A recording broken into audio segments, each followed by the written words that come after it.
starting with the so Nernst equation में we can calculate the normal EMF of cell. We can also calculate the E naught standard EMF of cell. इसके साथ साथ हम delta G भी calculate कर सकते हैं.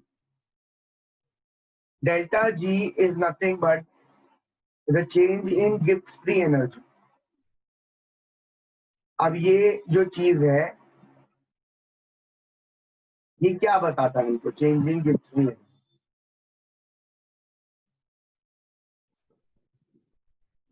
Change in Gibbs free energy will tell us whether the reaction is spontaneous or not.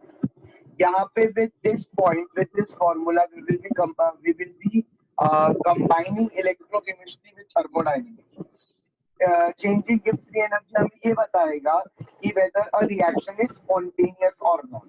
मतलब अगर तुम्हारा डेल्टा जी is negative, मतलब डेल्टा जी का वैल्यू नेगेटिव आया तो हम बोलते हैं कि the process is spontaneous.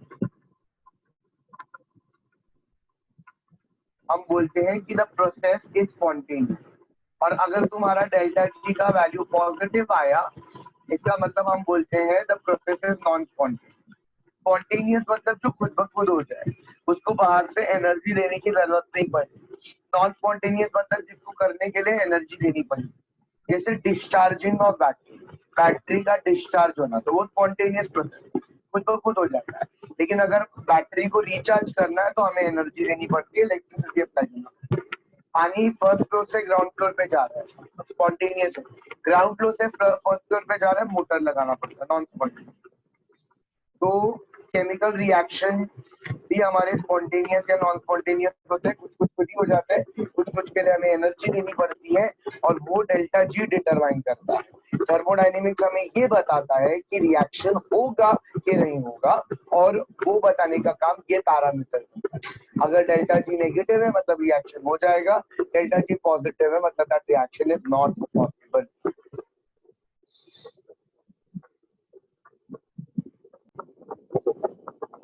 Okay.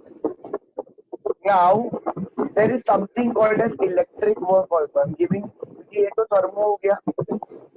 अब हम लोग इसको इलेक्ट्रोकेमिस्ट्री से लिंक करेंगे. There is something called as an electric work also. जैसे हमारा मैकेनिकल वर्क होता है force into displacement. Gaseous state पे हमारा work is nothing but pressure into volume. That is compression and expansion is our gaseous state में work. उसी तरीके से we have electrical work also. Electric work. So electric work is nothing but the charge that we are providing. The charge हम दे रहे हैं into the electric potential. What is the potential of that charge? So that will tell us कि कितना work हुआ है, कि हम कितना चार्ज प्रोवाइड कर रहे हैं और वो एक चार्ज का पोटेंशियल कितना है. तो this electric potential is nothing but your EMF of the cell. The charge that you are providing is nothing but your Q, that is electricity charge. And Q very well I can write as n into s. ठीक है, मैंने तुमको याद है बताया था कि तुम्हारा ये जो वैलेंसी है, ठीक है, number of moles of electron, this number of moles of electron is nothing but q by f. So I think this is q by f into f, so that will be nothing but your q only. तो इसको हमने n into s के form में लिख दिया क्योंकि यहाँ पे हम इलेक्ट्रिसिटी फैराडे में मेजर करते हैं. This will be n f into e. This is your electric work. जैसे तुम्हारा mechanical work is force into displacement, chemical work या फिर गैसियस स्टेट में we call it as pressure into volume. उसी तरीके से तुम्हारा electrical work is NF into E. And अगर मेरे को इन दोनों को कनेक्ट करने का है तो आई नो कि अगर कोई भी प्रोसेस या कोई भी केमिकल रिएक्शन होना है, ठीक है, तो it should be spontaneous. And we know कि galvanic cell जिसके लिए हम लोग पढ़ रहे हैं, galvanic cell are spontaneous in nature. वो खुद ब खुद होता है. जो हमारा ये होता है इलेक्ट्रोलाइटिक सेल होता है, उसके लिए हम एक्सटर्नल एनर्जी लगाते हैं, हमने एक्सटर्नल बैटरी लगा के रखा है, बट गाल्वानिक के लिए हम बैटरी नहीं लगाते। गाल्वानिक में रिएक्शन खुद से खुद खुद होते हैं, तो galvanic cell are spontaneous in nature. इसका मतलब क्या हुआ? therefore I can say जो galvanic cell का डेल्टा G होगा, that should be उसका जो that should be negative of electric work, मतलब जो उसका इलेक्ट्रिक वर्क होना चाहिए that should be negative, अभी तो वो spontaneous होगा। तो here I come with a formula that is delta G is equal to minus NFE cell, and this has connected electrochemistry with thermodynamics. Electrochemistry E cell, thermodynamics delta G. So this has been connected now, and this is our third formula. तो हम जो third formula use करने वाले, हम लोगों को वही नॉन्स equation में डेल्टा जी भी निकालने बोलते हैं। तो डेल्टा जी निकालना इज एक्सट्रीमली सिंपल। अगर मैं तुमको डायरेक्ट फॉर्मूला भी दे दूं तब भी तुम कर लोगे, माइनस एन एस ई से। ये तुमको कहीं पे थ्योरी में पूछा नहीं जाएगा कि ये बताओ कि डिराइव कैसे किया, but this is something that you should know, इसीलिए बताया है। It's minus N S E से। अगर मैंने स्टैंडर्ड स्टेट में लिया, स्टैंडर्ड स्टेट में मतलब delta G not standard state, तो this is nothing but minus n F E not cell. Normal gives free energy E cell, standard gives free energy E not.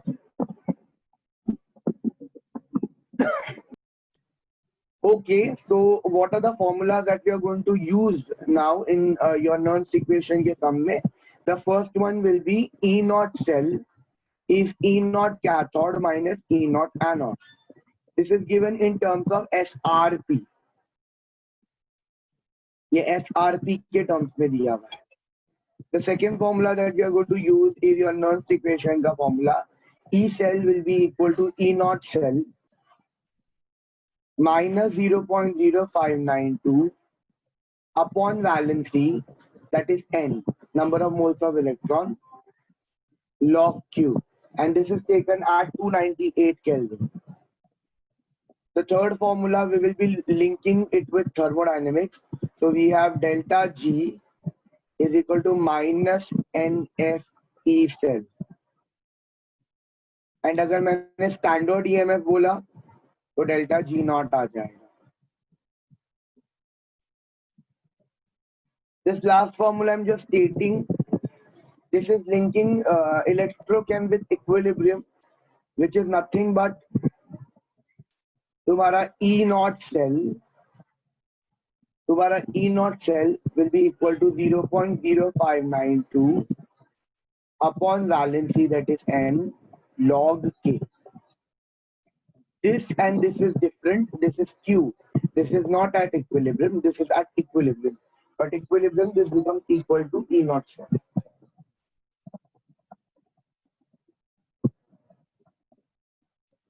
Okay, so we have a question over here which says that we have to prepare a cell using She, that is standard hydrogen electrode. So whenever it is given standard hydrogen electrode, so I know it's a hydrogen electrode. The potential of standard hydrogen electrode, that is She, is 0 volt. It is arbitrarily taken 0. It is taken as 0. वो है नहीं 0 volt, हमने 0 लिया है। और उसके comparison में निकल का पोटेंशियल आएगा माइनस 0.25 वोल्ट। तो इट्स वेरी क्लियर कि potential, cell potential of standard hydrogen electrode is more, क्योंकि ये 0 है और ये नेगेटिव में है। तो जिसका ज्यादा है वो रिडक्शन करेगा, क्योंकि उसका रिडक्शन पोटेंशियल ज्यादा है, और जिसका कम है वो ऑक्सीडेशन करेगा। तो मैंने यहाँ पे सॉल्ट ब्रिज लगा दिया।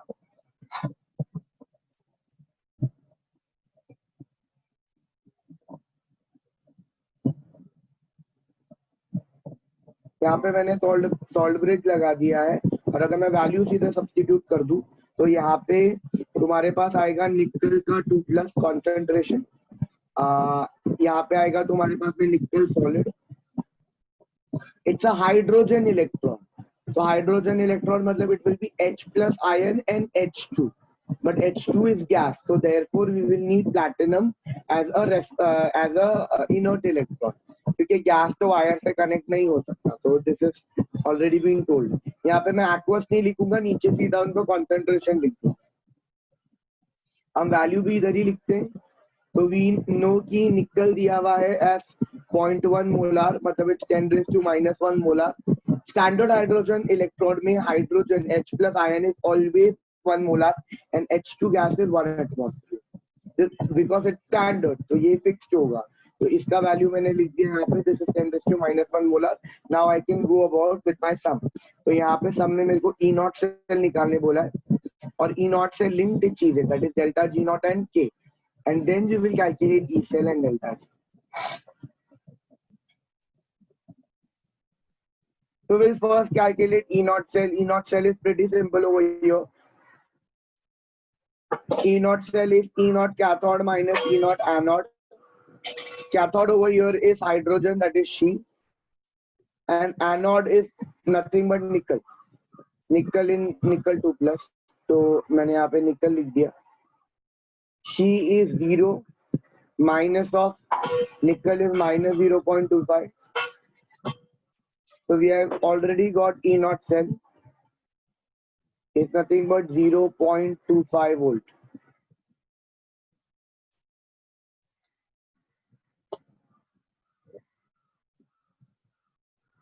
So one thing is done.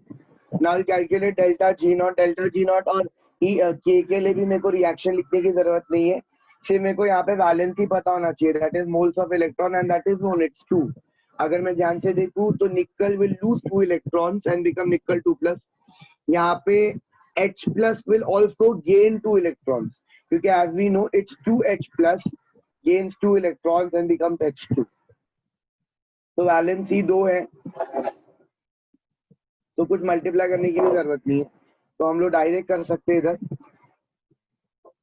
Second aspect, that is delta G naught is nothing but minus, do not forget the minus, minus NF E naught cell.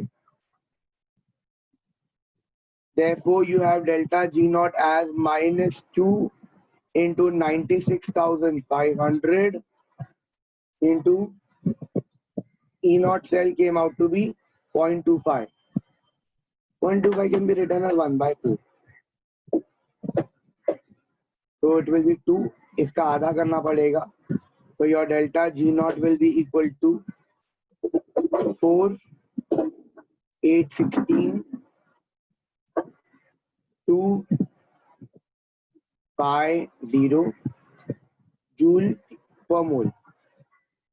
We generally write it in kilojoule के form में, so it will be 48.25 kilojoule per mole.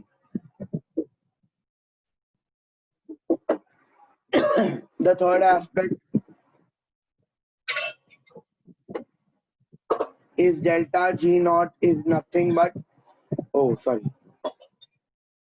मुझे third formula मैंने state किया था कि E naught of cell is 0.0592 upon valency which is 2 log K।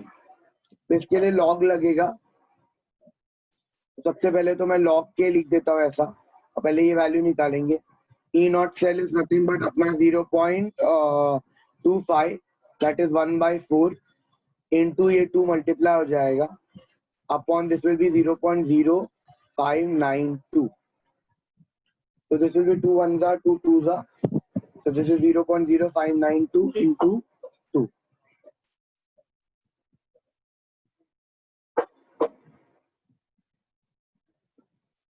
Okay, so here we go. Log K आएगा 1 upon 0.1184. Solving this, we'll get this. We can very easily solve the equilibrium constant. Now we'll go for the fourth part.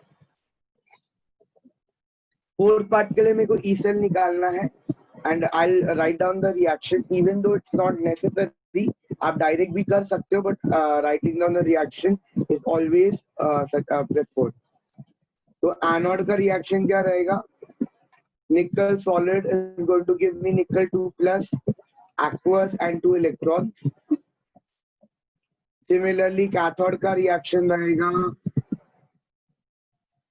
2H plus plus 2 electrons giving me H2 gas.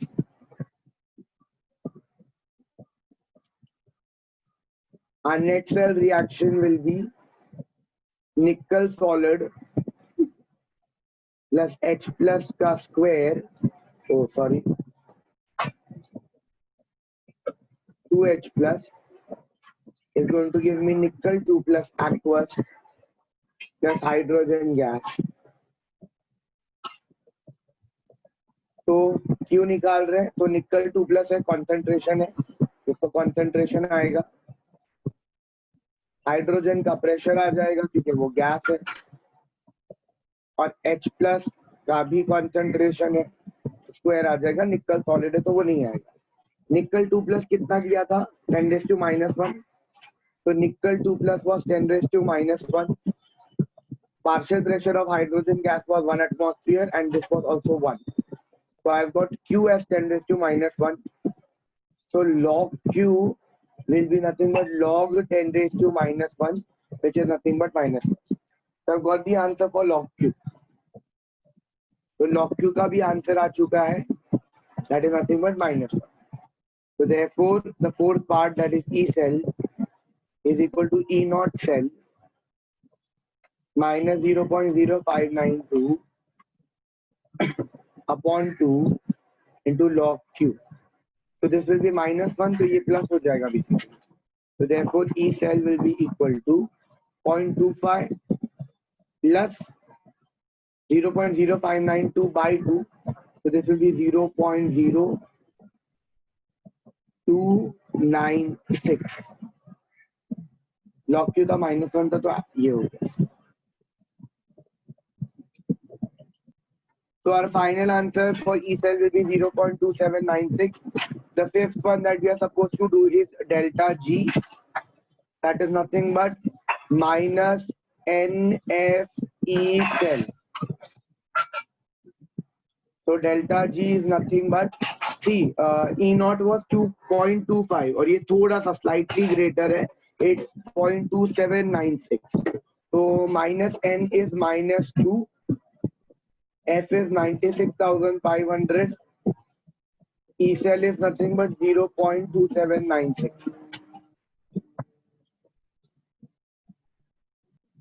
It will be slightly greater than your delta G naught ka value. This comes out to be 53,962.8 joule per mole. तो अगर kilo joule के term में लिखते हैं हम हमेशा, so this will be 53.96 kilojoule per mole.